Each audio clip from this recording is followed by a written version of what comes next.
Hey, what's up, y'all? It's Right and Chill tonight. We got a little light work tonight. We're gonna be talking writer's block, doing some things that kind of help us break up the monotony of writer's block. So tonight we got the studio, man. I am Jarrell. Thing about this cat, man, he's been riding with me since we started, so I'm excited to have him in the studio. We're just gonna do some writing. Let me bring him up and let him introduce himself to you. What's up, Jarrell? What going on? I ain't that. If you turn your phone sideways, it'll get you a big view like me. There you is. View. Big view. Oh, I gotta connect this better. So let the folks know what you're doing, man. Just introduce yourself. Well, it's your boy, I am Jarrell. R&B and soul all day. Music, high quality content.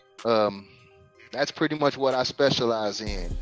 You'll see me doing poetry, singing, even funny stuff for, I like doing voiceover, so you'll see that as well. So yeah, just follow me on all platforms. I am Jarrell.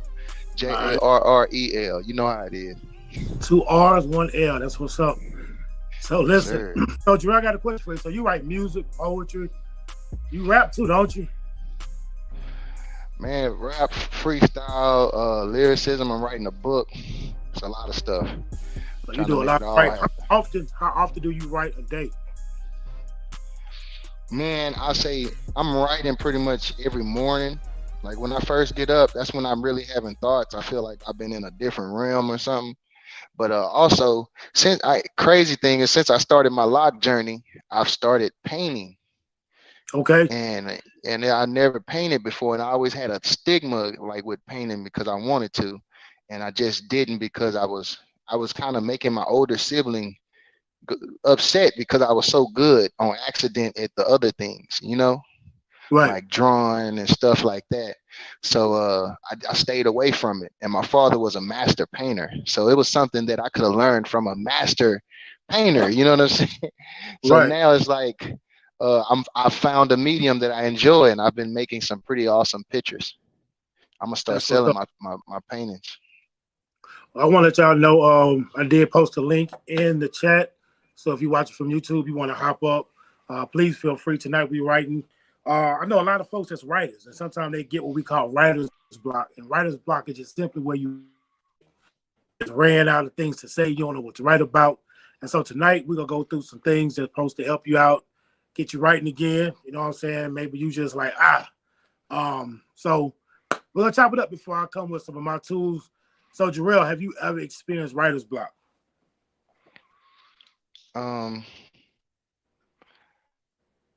I've experienced moments where I didn't want to write. Okay. I experienced moments like that. Like sometimes as a writer, I'm writing close to my real feelings or emotions. So sometimes I need to make sure I'm analyzing them right so I don't give people a confused message. Got you. So it's kind of blocking because if I'm not focused on analyzing it, I'll either lose that idea or I'll fall into another emotion and go into another idea. Got you. One thing about writer's block, I feel like sometimes we get to like a wall and to what we can't write anymore, whether that's emotionally, like maybe we just drained in that area. Maybe it's just a lack of information. We don't understand what happens after this. It's a number of things. Some people even get it to the point where, especially with the competition we do, especially when we give them prompts. And I know a lot of poetry normally stems from why you feel at the moment. It just kind of finds you. You don't really find it. And so, the prompts came about with me. I was getting booked for different gigs, and I'll be getting thrown some random themes that I did not have in my bag already. So I would have to write. And so I would have to find the creativity, like the inspiration just out of nowhere. And so a lot of times you would have to research for one. I think that's definitely a key. If you have nothing to write, nothing to pour out, chances are you probably have not poured in enough. So one of the first steps is to read, whether that's just looking up stuff on the internet, taking in information, period. Like maybe it's not even just reading that's gonna get the information into you. Some folks like to throw in a little movie or something there to get the wheels turning. I remember I had to write for this water company, and it was doing a Black History program, and so they understood the whole process of water, how they treat it, how they, and so I didn't want to be ignorant in my writing, so I had to almost become an expert on understanding this process of water purification and how it cycled through homes and what were some of the problems, and kind of looking at what were Mm-hmm. some problems in water period. So I had to. It got deep, man. Like in it, I had to find the emotion. Like, man, this is crazy. And once I think you find the problem, even if it's big, because that's a big problem. I didn't feel like one poem would answer it. I did have to pull myself back a little bit and then ask, what can I do? What can I say to this matter that's gonna help? You know what I'm saying? So that's one of my first points I always like to kick off with when you're writing a poem. The first one is, what do you want this poem to do? You know what I'm saying? So I think a lot of times the writer's block, we just don't know where we're going. And so I love kicking off with, what do you want the poem to do? Do I want this poem to educate? Do I just want this poem to be entertaining? Mm-hmm. Do I just want to free myself? That kind of gives you, I feel like, the structure as you writing. I think sometimes writer's block is when you just went too far left, went too far right. If you got a structure, like, I just want this to educate. Sometimes a poem will do something different. You feel me? Like, I've had that situation. Like, I wanted it to do X, Y, and Z. And I just Mm-hmm. started writing. And I realized, like, it was taking a different turn. At that point, you got to realize that, hey, do I want to go with it? Or do I want to kind of pull it back? Yo, It's Jarrell, a lot of Jarrell just structures. popped up tonight off a whim. I just hit him up. He came through. I appreciate him.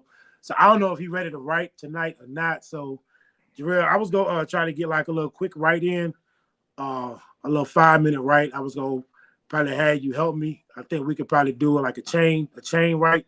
I go one line, you go the next line, just so we're not sitting still too long, and we keep the live moving. Um, Mm-hmm. hey, if anybody in the chat, Leilani, if you're still there, let me know. Y'all give us some topics we can write about. Throw some topics in the comment section. Make sure y'all like, make sure y'all share, subscribe, so we can go ahead and build. Just so y'all know, this Thursday we are kicking off the Poetry Slam.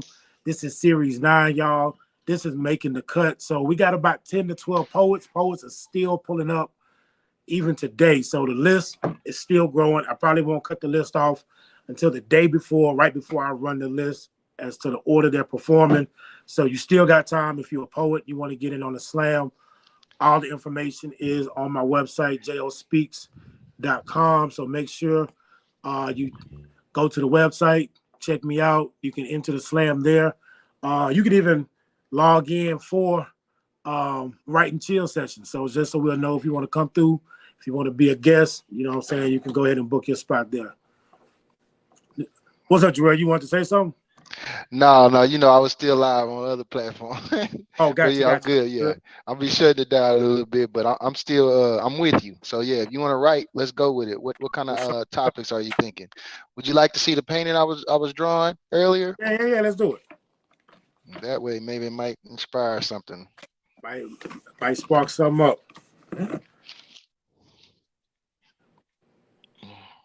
Uh-oh. Let me see. Put the light right here so you can see it good. Mhm. Oh, my light. Let me see. Put my light in. There you go. Don't rage quit. That's dope. Is that like So that's what I. is that like the eye of the Incredible Hulk? It's kind of, yeah. That's kind of the similarity. That's why I greened it. Don't rage quit. Gotcha. Yeah. Explain it. Well, there's certain words I don't want to say on this platform, but Okay. rage quitting is something that's happening nowadays. And I feel Okay. like we need to have the mental fortitude to withstand certain levels of depression that Okay. happens. You know, and it's definitely I don't the topic teenagers. Oh yeah, that'd be a good one. Yeah, exactly. It's a lot of young kids, the youth, and it's a lot of older people that grew up without certain things in their life that affect them, certain traumas they experience, that now rage quitting has become an option when it's really not. It shouldn't be an option. Shouldn't even be on your mind. And God's put too many great gifts in all of us, you know. Gotcha. And we're supposed to be here figuring it out. So I think what we could do, and I love as poets, we probably can combine the two. So I think Hmm. because to me, rage quitting, I think it's a topic or it's definitely a term that not many people know. Like me hearing it off back, I can honestly say I probably never heard it before. And so Yeah. when I hear it, it makes me want to know what does that mean? What does that look like? You know what I'm saying? Once I figure out the problem, I'm probably gonna go into like how can I help? So what is rage quit before we get to writing? Is it It's just like giving up. giving up? Rage, rage quitting is giving up because it got hard, because it Okay. was difficult, because it was something that you thought you were supposed to get by now, but it hasn't happened on the timing that you wanted it to happen on.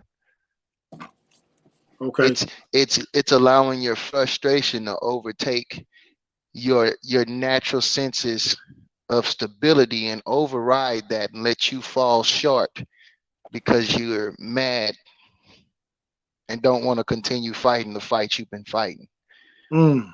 Because in order to quit something, you had to actually be doing it. So that's another part of it. When you're actually doing it, but you give up when you're right there at the next level, but you just don't take that next step. So Leilani says she's a gamer. I've heard of it. So is that a joke? I see the LOL, but is that something that's like Hmm. closely associated with gamers or no? Yeah. Gamers are a part of rage quitting. That is definitely where it started from the phrase. So yeah, people would play games, video games, get mad because something glitched in the middle of their stuff, and then they start destroying stuff, totally emotionally spazzing out. And that's why it fits so well across the board for what I feel is So happening. hand to hand, definitely with teenagers. I'm just saying. I can definitely see the correlation. Um, Yeah, so yo, you want to kick it off? We're gonna just probably go line for but line. I'll say this.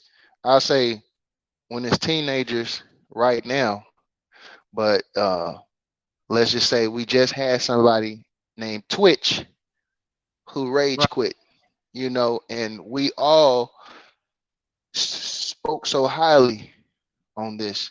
So it's a big thing, you know what I'm saying? But our kids, a lot of kids knew Twitch. You understand? A Right. lot of kids. So certain things give light to new options, certain information, Got you. and having mental stability to withstand that is something. That's why I'm saying don't do it. Don't rage quit. Have the ability to say, you know what, this is just the game right here. This is a part of the game. Right. Yes, Leilani understands. So let's get it going. I'm gonna let you kick it off with the first word or the Mm. first sentence. You can Well, I think most of them would be great to start off with poetry. Start off with a question. So, like an icebreaker question. Let's ask the question first. okay. How can life be so cruel? Let's start with that. You saying for the writing itself, or you just saying that's the prompt? We I think I think that's how that's how you should start it. Yeah, start it with something like, life. "How can life be so cruel?" All right. So give me another. Give me another. I'm writing so. So I'm Give me thinking one of more bar words. with it. I'm thinking of words like tool or fuel. We could use those words to be the leader of whatever step you go into next. So walking around a useless tool.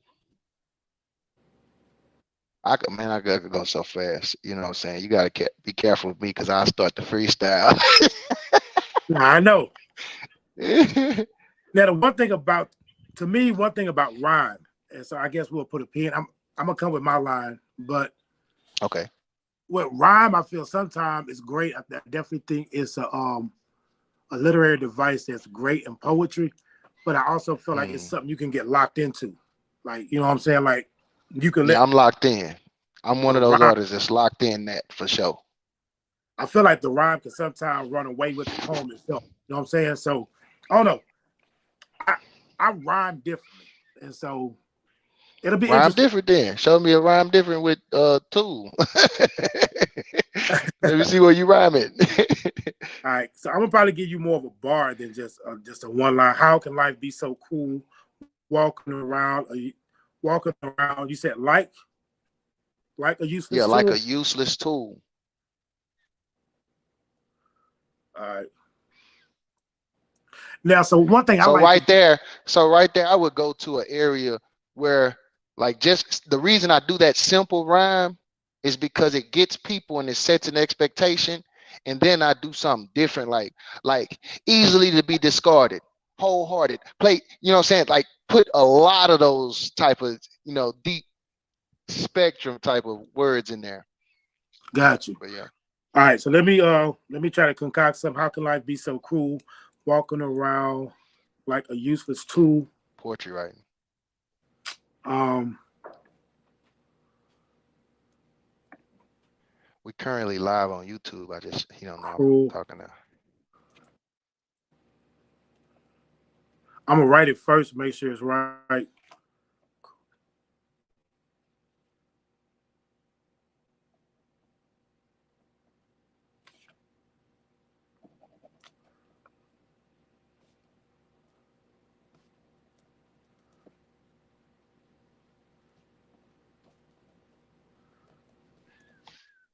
All right. So Yeah, I'm on there right now. What's up, brother? how can life be so cruel? Walking around like a useless tool. Um, I guess. Um,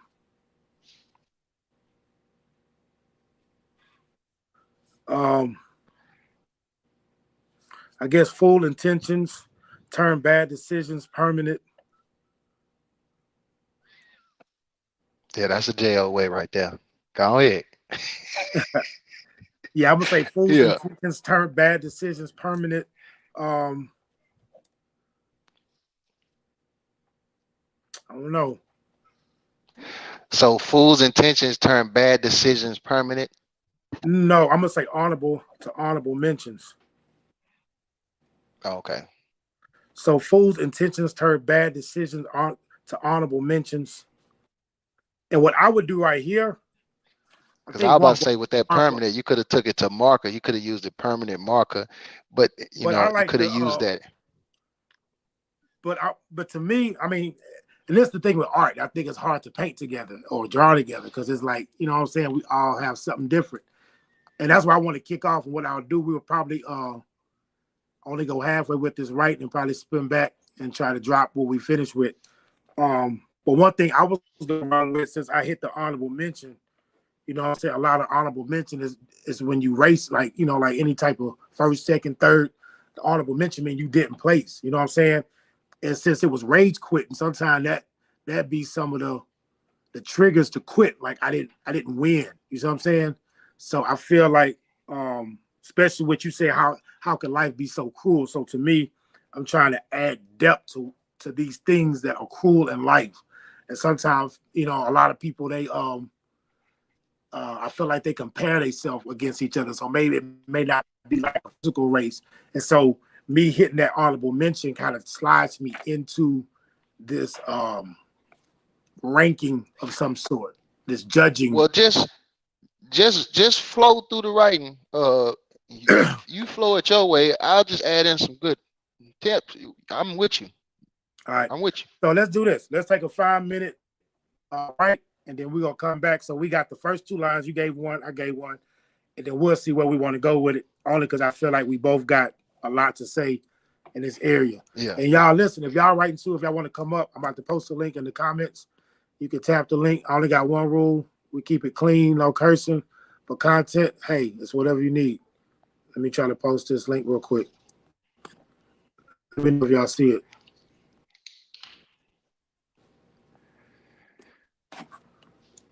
They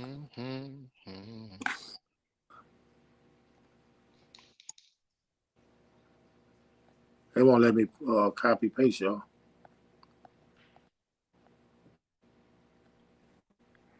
Oh, that's my phone.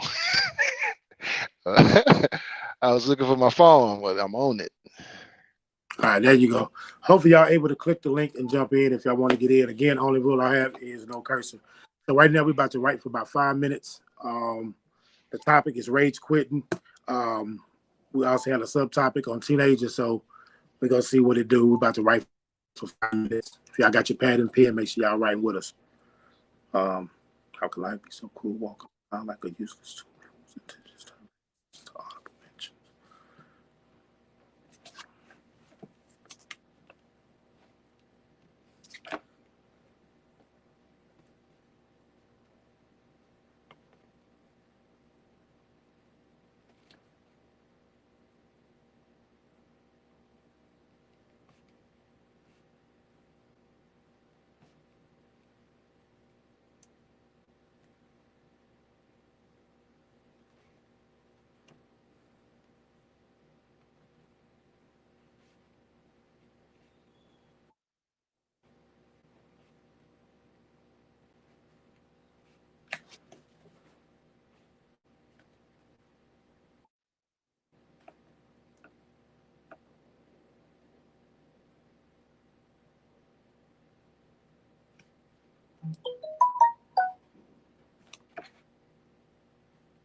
Hey, Jo. Yeah. I ain't gonna lie to you. We talking on my writing medium. Okay. We talking on my phone is the writing medium, and it's got me trying to figure this out. But listen, you need one of these, I my can't brother. understand my handwriting. No, handwriting bad. You need one of these. Handwriting look like hieroglyphics. You see me? Yeah. What is that? It's the J.O. Speaks writing journal. Yeah, no, my handwriting ain't no good, brother. It ain't no good.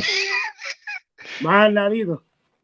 Oh, okay. Well, I'm not willing to do that to myself. I like doing stuff I'm good at.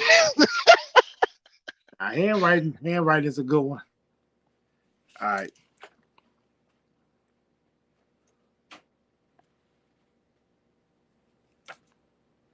Never should have started in the first place playing second string to a king's dream had me running.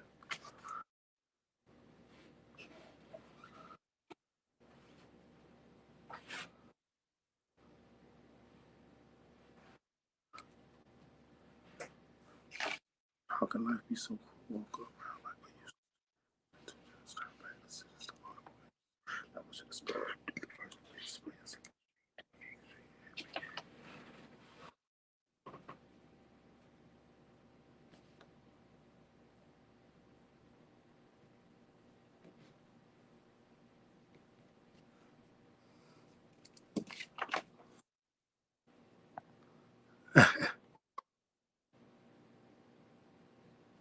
Write like a typewriter. Never should have started in the first place playing second string to a king's dream had me running third wheel.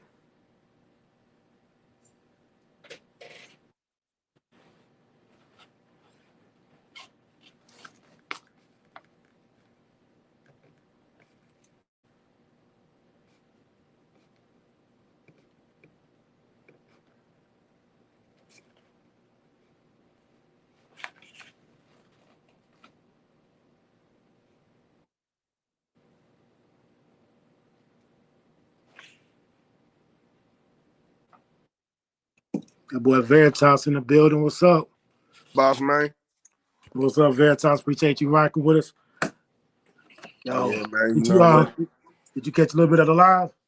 I just hopped in, man. I just hopped in. All right, tonight we just we're just doing some free write, talking about writer's block.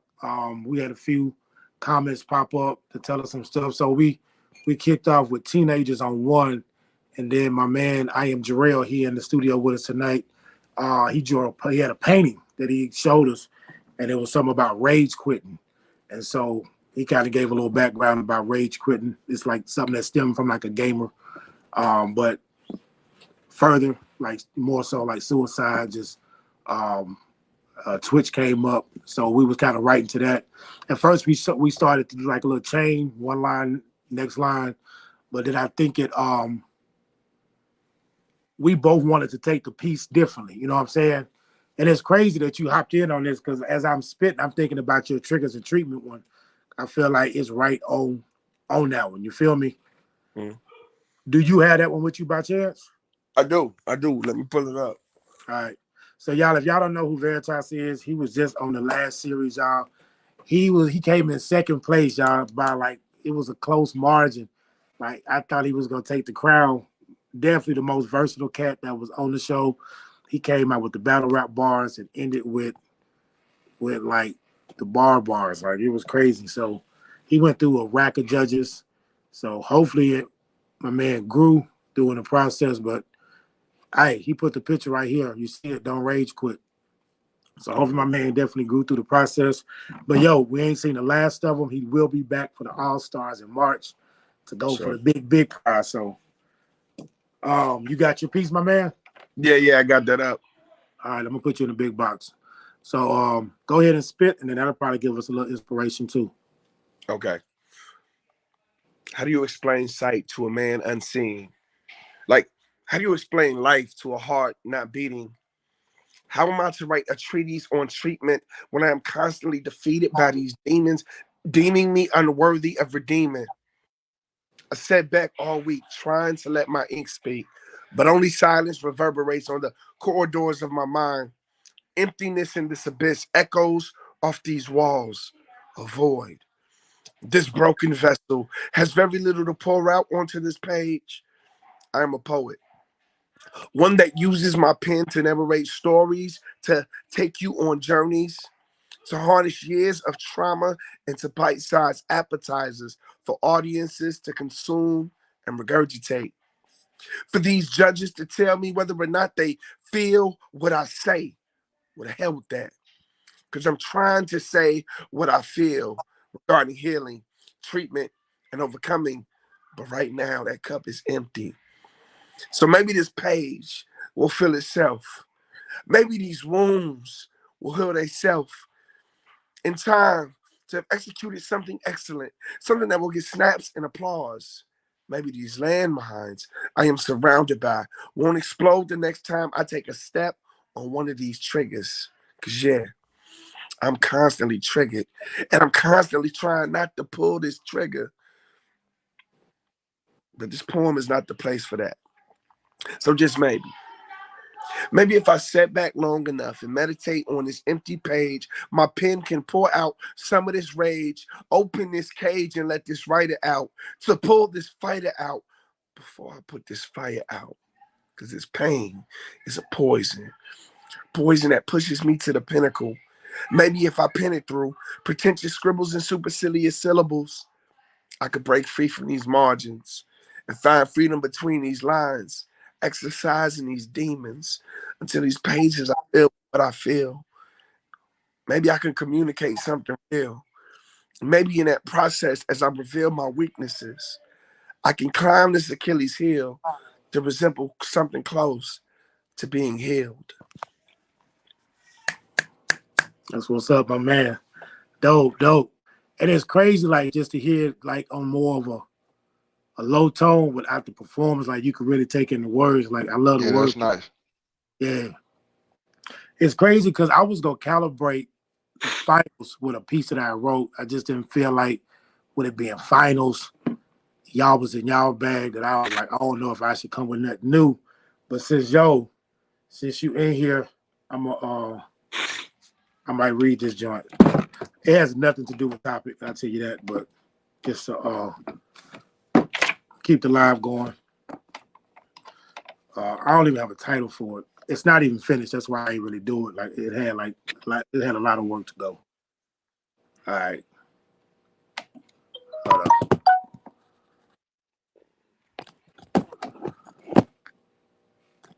Let me find. Hold up.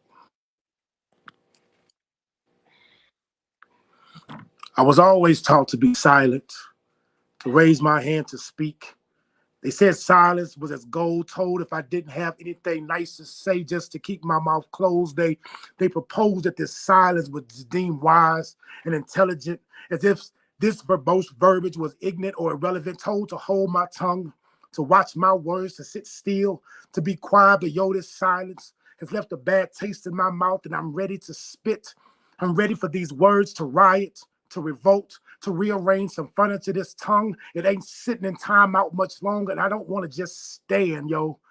I plan to stand out, to stand up with a Christ-like standard. I'm not cool just being the bystander where I'm stuck just standing outside the situation where my silence is perceived not very upstanding. You see, I will not apologize for seeming standoffish because that stance, it gives head nods of approval. I'm tired of being at a standstill when my stillness is misread as strength. I'm tired of quoting scriptures of having done all to stand, to stand still while others are just proud that I am still standing. But y'all, I am ready to stand off against self, to stand off against sin. Again, I'm standing up for this showdown where I take 3 steps before the draw, knowing that only one will leave alive this time because I refuse to leave the other alive or left for dead. I'm tired of these ties and these tiebreakers of win, losers, and draws. I'm down to my last straw like Kaplunk. And yo, this ain't no picture perfect scenario. We both in trouble this time, so you might as well roll the dice, connect all 4 because I'm tired of the taboo. And boo-boo, I'm sorry. We might as well cut the charades. I'm done being silent. I've learned that the heart and the mouth are connected. And out of the heart, the mouth speaks, and that faith, it comes by hearing, and hearing by the word of God. And faith without works is dead. And while biblical death is, stay complacent. So let your mouth articulate what your heart is saying. So let your ink leak. Don't hold back, sister. I love it when a Black woman speak, be it battle rap or poetry. Brother, spit boldly. So take a deep breath in. Now hold it.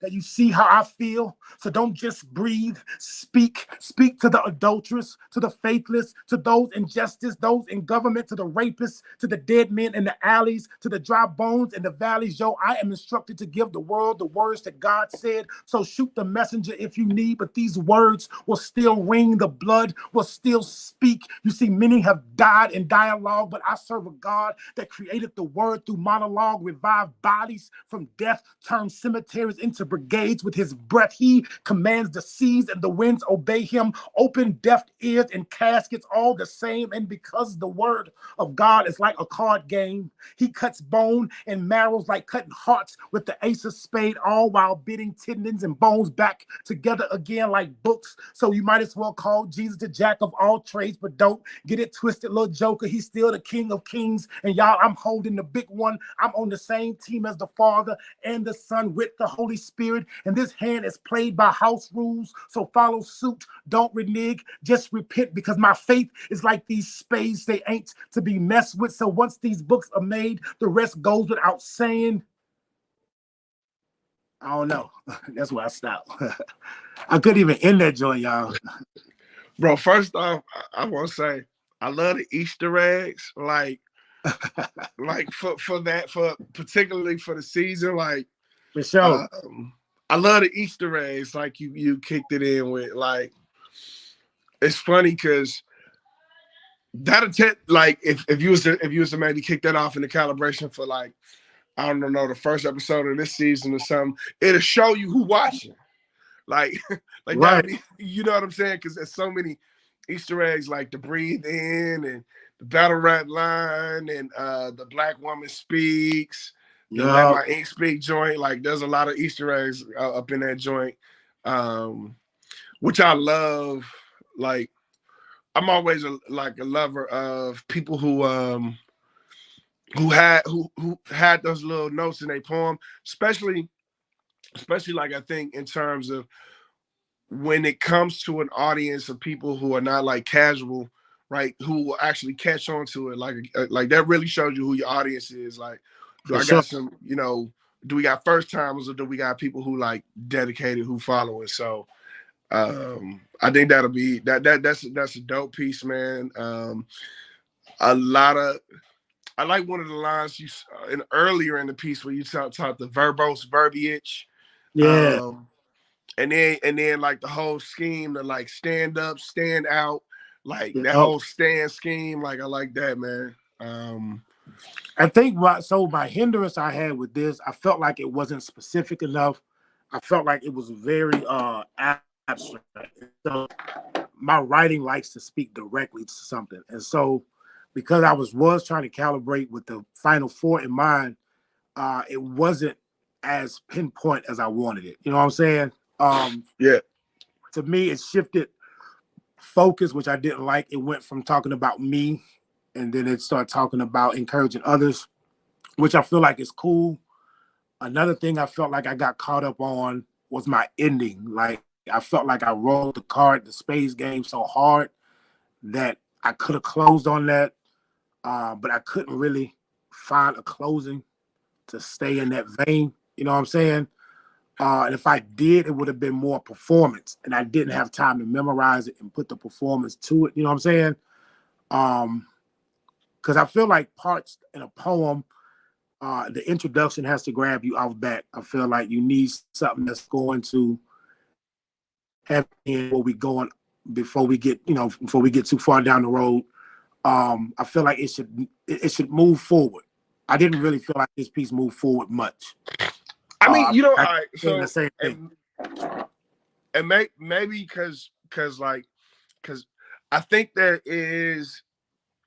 think there's sometimes where, and again, maybe my perspective is unique because I do come from hip hop, like, but I think sometimes a piece can just be like a bit of a flex, like like sometimes, like specifically, like some MCs will drop a verse that's just kind of like bars, right? It's just punchlines. Like it's not really like a story, or it's not a like. And sometimes it's just a flex. Like it's just kind of, not that that's what that piece was. Right. But I think sometimes I think some pieces can be that.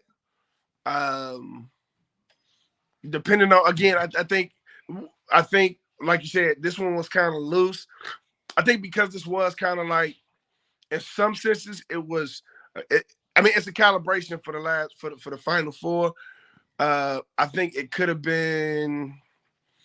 It didn't necessarily have to tell a story, or if it did tell a story, the story could have been like, it could have been something you wove in and out, like, and kind of like really connected to the whole, like what the platform was about. So maybe like the end goal be to like to showcase like this is what the platform exists for. Like Right. that could have been a way to give you a landing to where you kind of, like I said, you talk through. You weave in all of these different references, these Easter eggs to the poets, and then you weave in different lines, like, again, because I heard like there was things in which you attach your faith inside of the piece. Right. So you weaving that into it, like, I want, let letting people know that this is a, like, IJO am a Christian, and so I still want to have a purpose. All this is driven by a particular purpose, like to make Christ known. But then also, like, this is a platform to build. So I think there's ways where you kind of gave it a landing. You could have kind of gave it a direction while still also not having a direction, like kind of just like loosely, like I'm showing y'all how to, where you showcase like your bar skills, and you showcase your ability to, honestly, where you kind of showcase different talents. You showcase your ability to create a story. You showcase your ability to do something very purpose-centered and purpose-driven. And then, like, you know what I'm saying? You kind of weave in all of those things. That's what I think you could have how you could have did all the stuff that because you did like a few different things in that piece. And I think that if you gave it the whole, like, the this is why this platform exists as you're kind of landing somehow, it would have connected it all. Because that's what happens on the platform, right? You got people on the platform and they bring all of that. Some of them bring stories, some of them bring their faith and their testimony. Some of them bring their angst and their angst and their sadness and depression and anger. Some of them bring just heavy bar skills and like all of that. You get a little bit of all of that. So I just think that's how it all could have weaved together. That's what's up. Yeah, I ain't through with it. I think poems are never finished. They merely abandoned. So I feel like that's one I must have to circle back to. I hadn't even read it. It's been over a week now. It got to a point in the day I realized I wasn't going to be able to get it right because my life different now with the kids. I don't have time to just lock myself away. Just go. You know what I'm saying? And again, if this would have been like week 2, I probably would have read it because everybody else was reading. But I was like, yo, this the finals. I can't just come off like this. And it'd be a lot of pressure on Thursday night. Like tonight, chill. Like tonight, just feel like kick your feet up. Mm-hmm. You know, but of course, as you know, when we there in the show, it's just a whole different vibe. So we're gonna be doing these on Thursdays more often, especially with the new cast that's coming through. They some dope poets, so I hope you pull up and check them out. A lot of their links and stuff are already on the website. So if you want to kind of get a sneak peek at who they at, you'll be surprised who on the lineup. You might know some of the folks, but I think it's gonna be a dope series. They all watch y'all series, so I feel like they understand where they at. They understand the assignment, so I'm excited to see what it look like. You know what I'm saying? Yeah, man. You know, I appreciate. I really do, man. Appreciate the platform. I think for me, man, because I told you I've been in album mode for a grip, man. So I've been working on just a lot of like music production because I do, music production. I've been working on like lyrics and recording. So I haven't been exercising my pen for poetry in a bit. So like seeing this platform pop up through your IG, man, it actually gave me an opportunity to get back into my poetry lane. And one of the things I thought was dope, because one thing is I realized I don't have a lot of my poetry content is not even out there. So I actually thought it was dope to showcase, to come in like on kind of the battle rap, like sort of like with that visual, and then kind of like them kind of like not realizing I do have poetry chops. Like, Right. You know what I'm saying? Like I can does this. You know what I'm saying? And I think it's crazy because most times, and we've been doing it for a minute, it'll be a year in February. But we've been doing it for so long, we've had cats that come in with the battle rap bars and they can't turn it off. It just consistently go like they try, but it just don't have. And I think a lot, I used to always try to I almost used to feel like rap and poetry went hand in hand. But I realized when you come to slam poetry, it does become a little bit different for a few reasons. I feel like one, when you're in the midst of spoken word, I believe it's the storytelling that one becomes familiar with and they're looking for, especially with more of the new rap. It doesn't quite tell as many stories or a complete story. You feel me? Like the old school rap was all about storytelling. And I think that's when the parallel of spoken word and rap will probably be more hand in hand. Now, I think rap is becoming to be a lot about the bars, and it's not, again, moving things forward. And to me, that's kind of what I felt with this piece. It was more bar driven than storytelling. And again, that's okay, right? But you know what I'm saying? Because I was talking to Jarrell earlier, I always go into a piece wanting it to do one thing. And sometimes a piece will take a whole turn and just do something totally different. So I think that was one of those times that it did that. You know what I'm saying? Yeah. And I think that's it's funny because a lot of folks don't know this. I started with poetry. My mom was a poet. And so I didn't start with rap. I actually started with poetry like as a young kid, 4th grade. Like I read poetry from a very young age. Like my mom had me reading, Langston Hughes and Nikki Giovanni and Maya Angelou and you know, Paul Lawrence Dunbar, Pablo Neruda, like all of this stuff. So from I started off poetry. I didn't get into hip hop until high school. I mean, I was always like, my ear was always in hip hop, but I didn't get to actually writing hip hop until high school. And so for me, I think I do approach them very differently.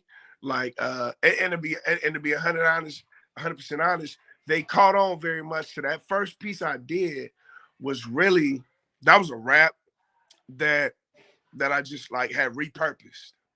Right. Like that's what that really was. But it's, you know, I do approach them very differently. Like, and in fact, I actually love what I love about spoken word, what I love about poetry in general, is the ability to reinvent the rules a little bit. Like I like specifically free writing, where you know, it's where I'm not necessarily, you know, I'm not limited to rhythm or rhyme or scale, or, you know, like a lot of times I actually did a few poetry courses where, you know, we actually had to operate in different styles and utilize, you know, different things, iambic pentameter, and use certain like formats, you know, 3-2-3 and all of this type of stuff. And so, you know, navigating through all the different disciplines of it. And I think it's important, like you said, is that when we approach it, we don't like I even realized in terms of like poets who rap or rappers who there are very few who are really like, I look at somebody like Jackie Hill Perry. Right. She is a legitimate rapper and a legitimate poet. She's Right. not, you know, like she's not more of one, she's both. Right. Whereas I look at somebody like Prop. I feel like Prop is more of and not to say he's not good at both, but I feel like he's more of a rapper than he is a poet. Okay. And I feel like you can kind of you can tell at times when you listen to certain people, like which discipline they make. With some people, like there's some people who are so good at navigating both. Like Right. Ezekiel, like I wish he would rap more, because I think he's like he's so dope at both, but he doesn't have I've heard like maybe 3 or 4 raps from him where I was like, yo, brother is a monster with the rap pen and with the poetry pen, but he's more of the poet. Right.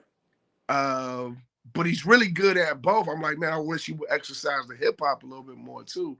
But yeah, I think rappers and poets need to understand, like, there are distinctions in the discipline, and if you a rapper with a little bit of poetry skill, but you don't invest your time in like understanding the poetry craft, you don't approach it with the level of respect that it deserves.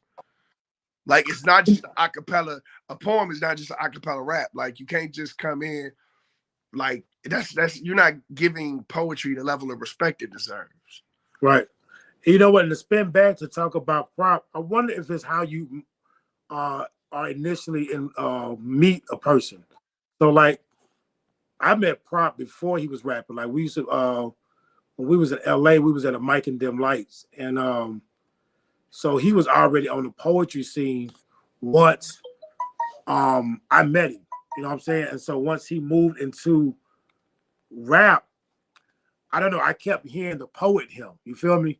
So I sometimes I feel like maybe it's how you meet him. But even his poetry form was always different. Like, his energy was definitely high energy. And definitely when I found out he was a Christian poet, to me, like, that was super crazy, because I felt like we hadn't had anything like that in the kingdom. And so I felt like it definitely gave a different breath to what we were doing. You know what I'm saying? Like, I felt like it shook it up a little bit. And again, maybe with your background being in rap, maybe you was able to hear that off back. You feel me? But to me, it just came out as just something new, something different, you know? And again, with Jackie, like, I met Jackie, poetry, of course. And to me, she got a whole different voice when she goes into her rap. Like, She do. It's not even, to me, it's not even similar. So to me, I think that's I think that's the dope dichotomy. You know what I'm saying? And I think to me, when I say that you were the most versatile contestant, we heard the rapper in you, and then once the poet came out, it was two different people. Like it wasn't like two of the same. You know what I'm saying? And sometimes it's hard for people to navigate through that. So I would definitely let you know, like you have two distinct voices when it comes to that, and that's needed when you're just an artist. You know what I'm saying? And knowing your voice in each one. I think the more pages you turn in levels of art, you got to know what does this voice sound like. You know, and make sure the two don't blend. Because some people will definitely rock with you on your poetry. Somebody might not rock with you as much on your rap, and vice versa. You know what I'm saying? And so you got to understand and respect the game. Like, hey, I'm with you 100 on the poetry, but I'm not really with you on the rap. And it's cool. It's just they like what they like. But it's dope that you have that distinct split. And so it's definitely a two part. And I think, and that's what I mean about like when you approach it with a level of respect, when you respect the distinctions in the craft, like I think you have to understand I can't approach it the same way. Like I can't just manipulate my rap persona and just kind of bring it into a spoken word, because it's a different craft. It's like it requires different skill sets, different techniques, like all of that. And I think it's so critical for artists, like you said, when you navigate through, like even in terms of like produce, like I know a lot of rappers / producers or rappers / beat makers. Like you got to approach the same, because I know like if you're a rapper who put years behind your pen, you gotta approach that your production with years. Like you gotta approach it with like developing the musicality, learning. Like you can't just approach the discipline and be like, all right, like this is what bothers me about some cats who be like who just kind of like you not respecting what that is. You know, when you things like videography, all of these different disciplines, right? And I understand we live in an age where, because there are so many different like resources at people's hand, people a lot of times want to own as much of the process as they can and do it all. And it's like, yeah, but when you kind of do it all, you don't respect those who do it at a higher level. If you try to produce yourself for yourself, but you're not a producer, you don't respect the people. You're really not showing a level of respect for the people who are. Even if you decent at it, if you're not like actually investing the time to learn that craft like you should, you're not showing it the respect, or the people who do it the respect. If you like, you just, I see a lot of cats like downloading like CapCut or all of these different video editing apps, and then they put stuff out, and it's like, yeah, but bro, that's not a video. Like, you don't respect actual videographers who learned that. Like, it's not the same deal. It's not the same thing.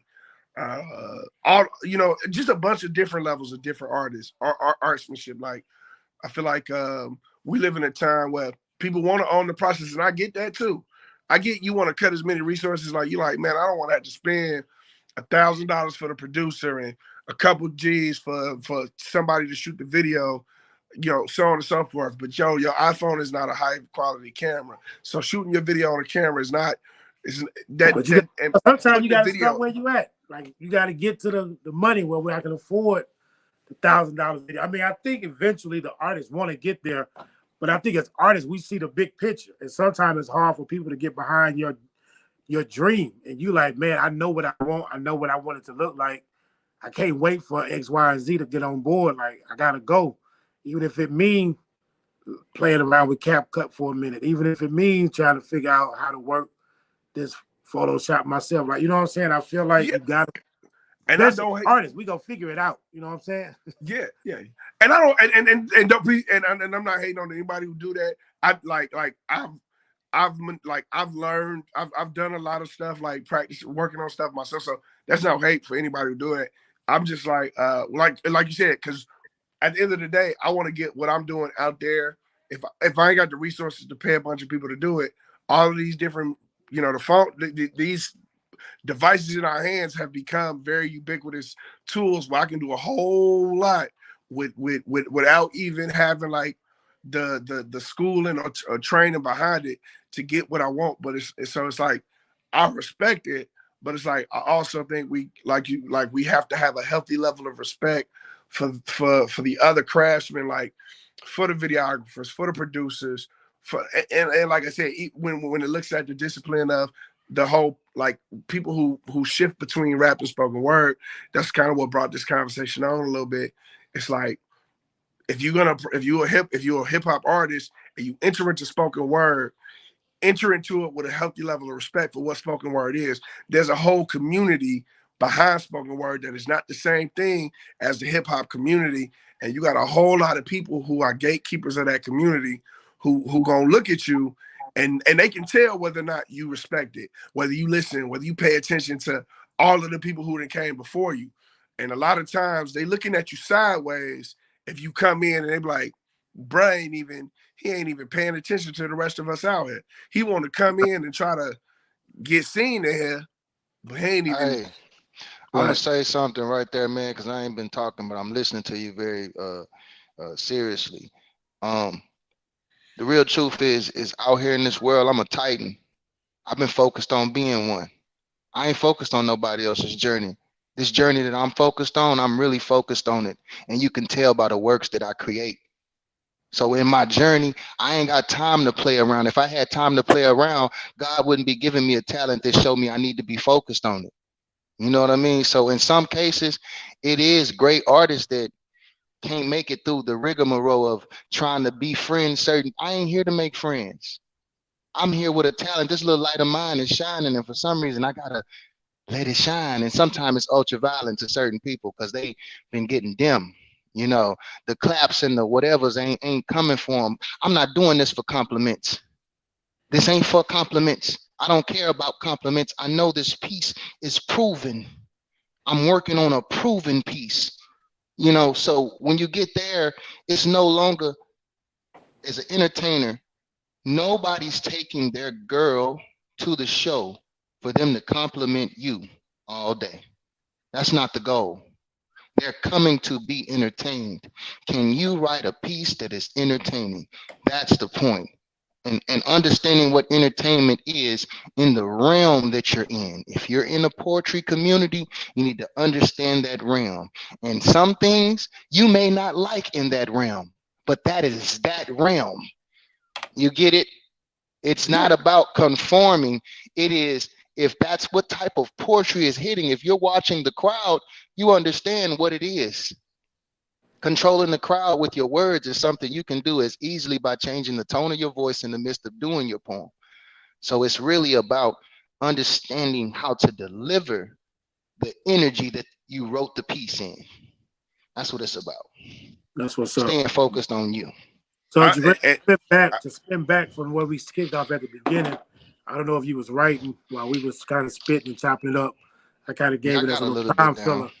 So I would love to, before we close out, hear what you wrote on our topic tonight. We was trying to a little bit talk about writer's block. And we kind of gave a little bit of tools that we all use, kind of gave background. I think that comes to become a part of writing, breaking writer's block, understanding your lane, understanding what's in your bag. Veritas talked about the different levels and different, the iambic pentameters and the different writing styles. Sometimes those are cool to learn, just to know you got this to pull on. Sometimes it might just get you out of a little writer's block. Let me write a little AABB. You know, saying for some it's their style, for some it's not. But I feel like whatever you use, make sure it helps. You know what I'm saying? Make sure you write every day. I look at writing as a workout. Like at least it's a nugget you could take with you. Write at least 20 minutes a day. Try to get 20 minutes where you got to wake up a little bit early in the morning, stay up a little bit late, but try to write for 20 minutes. You can't do 20 off that. Try to do 10 and maybe challenge yourself by the week. You know what I'm saying? Push it up to 12. It may not be the best poem. It may not be the best song, the best rap, but I think what you're doing is you're gearing your mind to write. And I think it's a muscle. And like any other muscle, it's gonna have to be worked. First time you in the gym, it ain't gonna be amazing, but you in there. You feel me? And don't give up. And so I I encourage anybody that's trying to kick off with the writing, don't stop, just start. You feel me? If you feel like you ain't got nothing else to say, write about that. Write about I ain't got nothing else to say. Like I think the process is just is to do it. I think we write ourselves out of doing it. And I think, I wanted to approach this because we have prompts. I forgot about you, Jarrell. We have prompts, and sometimes it's hard to tap in to what this prompt is. So if you one of the poets coming through on the series and you got a prompt, just start writing. You never know how you might even toss something that's outside the box into the box. And that'd be the best ones. Like, yo, he took an angle I would have never took. But my man Jarrell, he didn't hit the mute. That means he ready to spit. I'm gonna go ahead and roll it over because we about to close out. I didn't really get too far because I was listening to you to a certain extent, but I tried to stick with where we started at. Okay. I think you said the first word was, "How can the world be so cruel?" You see, I'm trying to read my writing. See what I'm saying? See what you done did? How can the world be so cruel? Walking around a useless tool, easily discarded for basic. Faced with a perilous fight, not to be complacent. Seeing so many doors close from far too many open cases. What if I broke the matrix? Pulled the plug? Whoever stops to visit the light in the basement? Maybe it's God maybe God just has me taking steps to better understand placement. And that's kind of where I was at right there. I like that. It's funny because I've listened to your writing, even since being in series 1 to now being in the All Stars.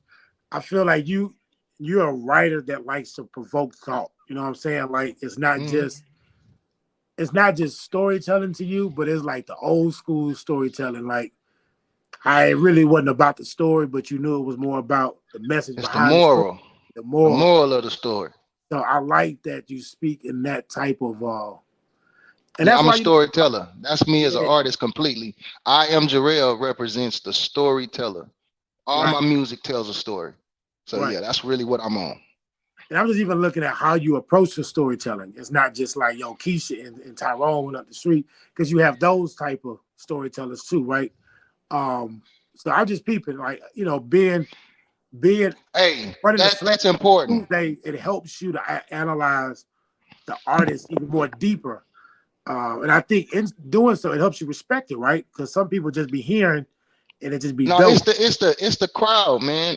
I am somebody I'm trying to write a proven piece. I'm not trying to write a regular piece. Right. So by writing like that, the best way to get your piece to be intricate and heartfelt is to get your listener involved. Right. So by I'm creating that energy, I'm creating the why first.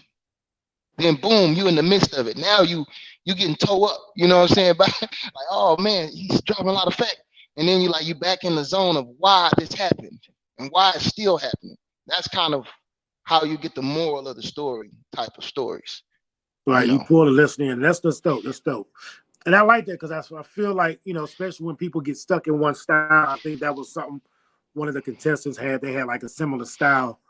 And I think the judges kept saying it sounds familiar.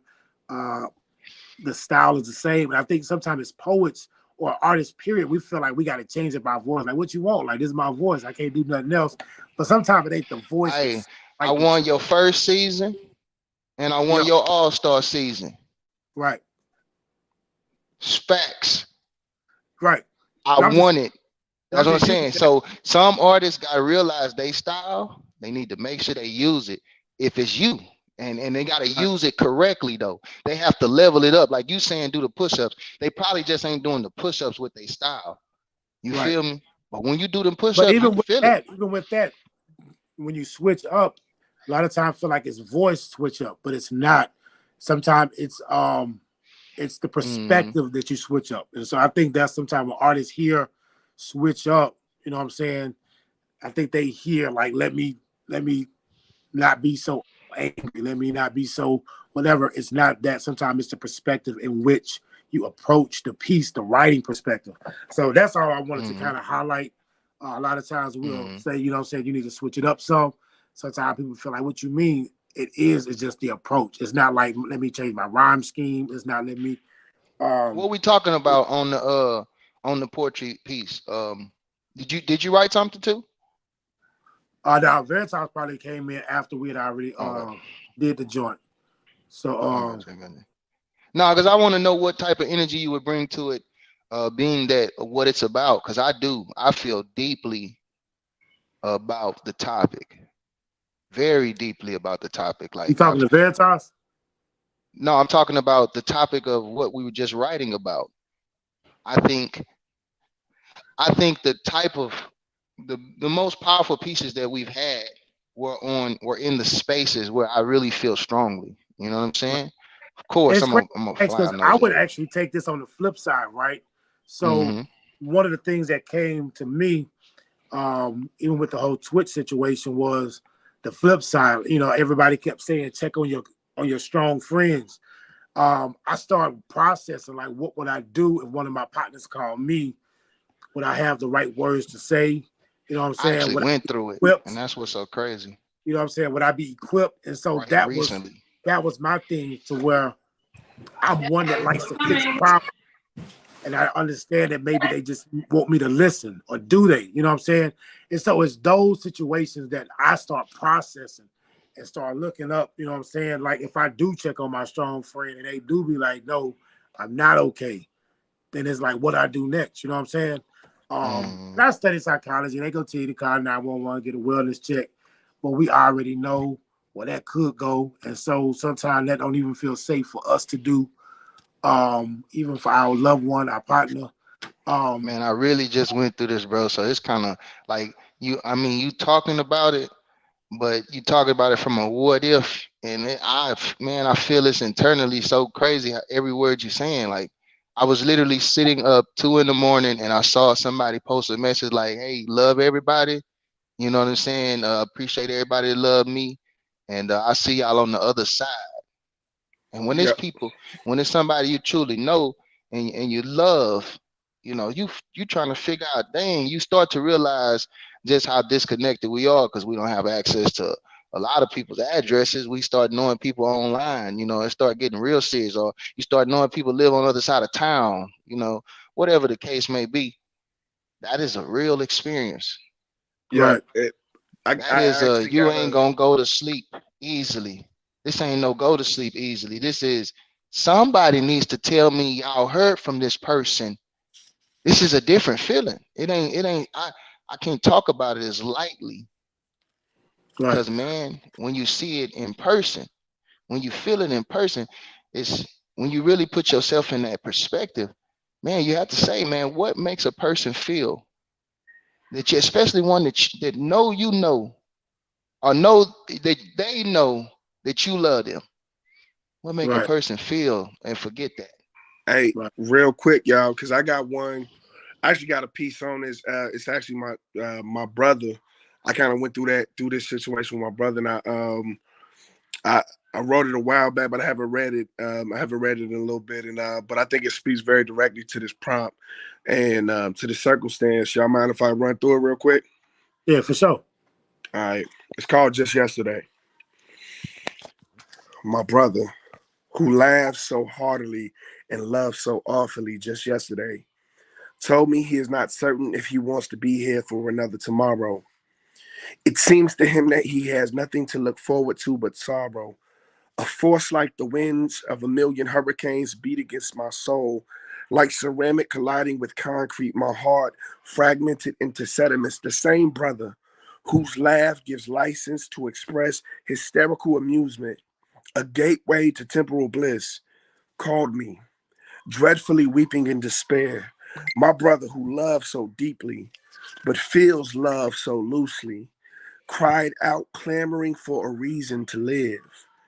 This man I saw grow from an infant to a toddler, from an adolescent to an adult, whose face has worn some of the biggest smiles that I ever seen, bear some of the greatest pain that I've ever heard.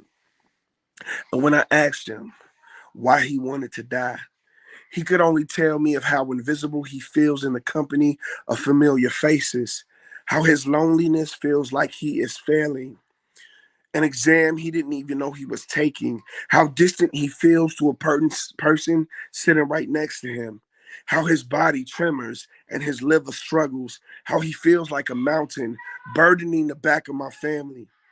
And despite being enveloped in love's presence, he feels like the only gift he has left to give is his absence. Worse even is that the last time he slipped back into a bottle, my sister said to him, "I thought you were stronger than this," which translated into his ears as nobody believes in you. My brother has had his body broken down by that bottle, but the bottle is a symptom and the sickness is deeper still. He is seeking refuge from depression's cavern, but no flickering flame seems incandescent enough to light the corridors of his pain. And I am powerless to provide an escape from the prison of his mind, the bars that cage his soul. I struggle to write clever poetry that captures this conversation. My brother is dying on the inside, and I am writing shovels, not to dig his grave, but so that I can dig him out of one. I am fighting for him. And this poem I am writing for him because I want him to live. But more than that, I want him to want to live. But my pen and my presence and my prayer is all that I have to give. And to point him to a power poised on a higher pedestal than my poetry. Because my words have no worlds, but I'm praying that God will save his. And that maybe this poem would make his day. Because that yesterday was 3 months ago. And tomorrow is a day. And for now, he is still here.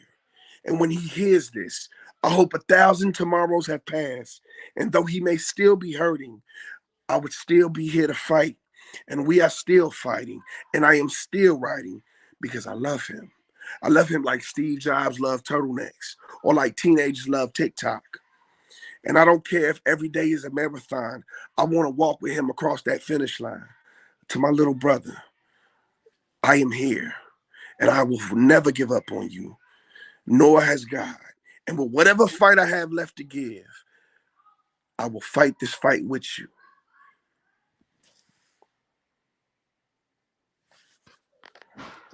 Yo, that was fire, bro. That was what's up, Hey, man. one. And writing a poem and as powerful as that, you would take that type of cadence. Real respect. Respect. You're gonna take that type of tone. That's the type of tone that I'm trying to use and utilize, you know. But yeah, I got a slide job, man. I enjoyed this. Hey, brother, keep doing what you're doing. You already know what it is. I Respect. appreciate it, real, for sure. Mhm. Now, I definitely love that one, Veritas. So what brought it in for me was it became personal. It wasn't just this ethereal thought, but it was definitely direct. And I think that's where you had me as the audience. Like, I'm holding on. You answered the question that I had. I was like, yo, since I know this is a while ago, like, how did it turn out? Like that, you know what I'm saying? And I think you wrote with the understanding, knowing that the listener is waiting for the resolve. It's almost like I can't breathe until I know he's all right. And then how you even further it after you told me that, but you like, you still right and we still fight. And you know what I'm saying? And we still doing this. Like, you know what I'm saying? Even if life is 1,000 marathons, I want to walk to the finish line with you. It's like, it's letting you know, like, yeah, I've relieved you of this pressure, this pain, this question of what happened, but it lets you know that it's still going on. Uh, and I think that's something that everybody needs to know. Like, once, and even me, like I was saying, we started this conversation, how I would have to take that whole prompt from a different angle. Um, Being the one, like, you know, I would definitely have to rely on the Holy Spirit, but, you know, just putting thought to it, like, what would I say? I don't know if there's a prompt that would activate. I don't know if there's a script that I could regurgitate. So, and like, you know what I'm saying, like Jarrell was saying, like when he saw it, I've been in those instances, you know, come to think of it, where I tapped in. And sometimes it probably wasn't as redirecting as I probably thought I was. Sometimes it is just to check in. Sometimes it is just to talk. You know what I'm saying? Um, Again, you don't know. And I think as you go, it unfolds itself. Sometimes maybe they may drive the conversation. You know what I'm saying? Sometimes you may. So I think the biggest thing is that you're there. And like you said, even in your piece, like I'm just I'm here, I'm fighting, you know. And sometimes you may not know what the fight looks like. So I appreciate you for that piece, bro. Yeah, yeah, man. And I'm from first or second person, from being like, I've come to realize that that's kind of the most we can do at some time. Like, is let them know, like, bro, I'm here, because for my brother, we've been going through with him for a while, up and downs, and and one of the things I've learned in dealing with that is there is no like you said, like I say in a piece, I'm still here, I'm still it's there is no like magic resolve, you know what I'm saying? Like even a lot of sort of the inclination specifically like as Christians is to talk about how Jesus is healing and so and that's true, but I even have other Christian brothers and sisters who still constantly struggle with depression and anxiety and things like this, and kind of just quoting them Bible verses or sending them, like it's like, yeah, it's there is no kind of like, here's that magic thing, like, you know what I'm saying? Like in the ultimate sense, yeah, we know it's Jesus, but like in the here and now, it's just kind of like all I can do is be that ear, is be present with you, or even like one of the things I learned too is sometimes being distant from you, because sometimes there's that feeling where they going through it and everybody trying to smother them to be there, and they like, hey, I need y'all to back off for a second, right? And it's kind of like you learn, it's one of the things you learn through the experience of being there with somebody, is like, man, the up and down of it is sometimes it's like, I need you to be right there, and other Right. times it's like, I need you to back all the way off. And it's like when you learn to be there for somebody like that, you just be like, all right, my job is to be what you need when you need it. Like Right. when you need me right there, I'm there. You pick up the phone or come through, whatever. When you need me to just say like, hey, I can't deal with people right now. I just need to breathe. Like, yeah. Right. And so that's kind of like the approach I took to the piece is like, hey, bro, I'm standing with you. I'm fighting. Um, and I understand I can't understand um one of the statements I talk about, like the loneliness, like how he can be in a sea of familiar faces and feel alone. And that's not something like I personally can understand, but it's like, but I can hear you. I can say like, hey, like, you know what I'm saying? Like it's one of them things I kind of learned as I deal with him, and as I deal with, because I got other brothers and sisters in the faith, the more I'm learning about how to approach. And so as I approach it as a writing prompt, I approach it like the same way I approach him, like, what is it that our friends who are dealing with this, what do they need from us? Like, and so let us, and because it's so sensitive too, like, because real lives hang in the balance of these issues, I'm like, we gotta write very sensitively. Like, I think that's one of the things you talked about to me with triggers of treatment, how like I was gonna have the piece like as a prop, but like realizing like, hey, that prompt, maybe for some person that might be a good performance element, but for somebody else, that might Right. recall some memory, or that might push them to go be like, you know what I'm saying? So I gotta kind of be like really, really, really careful about towing that line. Even something as I remember, have you ever heard of Etika? Now, He was a gaming YouTuber, and he about a few years ago, he he you know and one of the things was people in his comments. So he had made like a joke about it, and people in his comments was kind of like egging him on, thinking like nothing, and he did it right. And so like the lack of sensitivity of like, hey, somebody who the even talk about it is not something to take lightly. Like you can't just be like, oh, it was like, you can't take it lightly. It's I mean, we look at somebody like Twitch, biggest smile in the world, nobody would have thought in a million years, right? But it's like you can't imagine, you just can't, you just can't. You know what I'm saying? Like you just don't know. And so all you can do is, people say check on them, but it's like even when we check on them, right? The thing is we don't know the right questions all the time. And heck, even if we know the right questions, the fact is that people at that point have a tendency to deflect from what's lies deep inside.